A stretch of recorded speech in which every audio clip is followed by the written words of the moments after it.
Alors, voici le matériel dont vous aurez besoin pour coudre vos pointes. On voit ici qu'on a du fil dentaire pour faire la couture.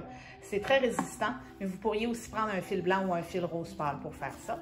Alors, on y va. La première étape, c'est de prendre le grand ruban que vous avez reçu à la boutique du ballet et vous allez le plier en 2 et ensuite en 4 pour en avoir 4 portions égales. Vous allez donc avoir 2 rubans par pointe. Alors, les rubans sont là. On va débuter avec l'élastique. L'élastique est important parce que son rôle, c'est de tenir l'arrière de la pointe au niveau de la cheville. Avant tout, on va placer aussi le... On va le marquer. Oui, on va faire notre emplacement pour savoir où mettre le ruban. Le pli. On prend le crayon. On trace. À l'intérieur. On prend le ruban, on tourne la pointe. On place le ruban à mi-chemin.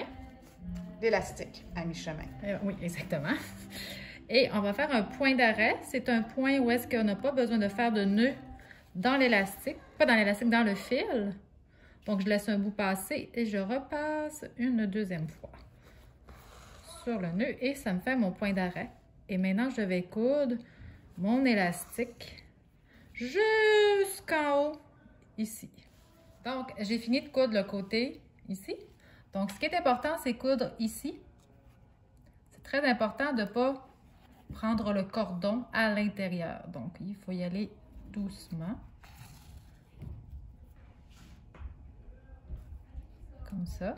Là, je n'ai pas pogné mon fameux cordon. Et là, je vais passer de travers pour aller chercher un petit croquet de l'autre côté. Bon, là, je vais passer généreusement. Et je vais faire la même chose. Hop. Et je vais continuer la même chose jusqu'à ce point-là. Et je vais continuer de coudre jusqu'en bas de mon élastique. Ensuite, ce qu'on peut faire, c'est mettre la pointe dans le pied du danseur pour pouvoir mesurer, en fait, la longueur nécessaire de l'élastique. Peut-être qu'en fait, votre élastique va être parfait puis que la longueur va être bonne. Ce qui est important, c'est qu'il y ait juste assez de tension pour que la pointe reste bien quand l'enfant marche avec sa pointe. Mais on ne veut pas non plus que ce soit trop serré pour ne pas couper la circulation sanguine. Alors, quand les rubans sont faits, les élastiques sont faits, on se dirige au ruban. Alors, les rubans ont déjà été, l'emplacement des rubans a déjà été marqué par la dame de la boutique du ballet. On peut voir ici. Il y en a aussi qui ont été marqués à l'intérieur. Là, je sais qu'elle avait fait une petite marque, mais là, on va regarder. Normalement, là, ça se situe pas loin là, de la couture extérieure là, de la pointe, là, juste à l'avant de cette portion-là.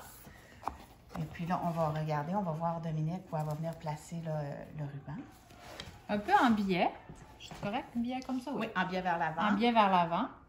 Donc, c'est la même chose. Je vais faire la même couture que j'ai fait avec l'élastique. Pour le ruban, je vais vraiment le placer proche de la semelle et je vais coudre la même chose. Je vais faire le même procédé en haut, ici, et jusqu'en bas, là. Et on fait la même chose pour les 2 rubans. Puis ensuite, on s'attaque à l'autre paire de pointes si on a encore le courage. Bonne couture!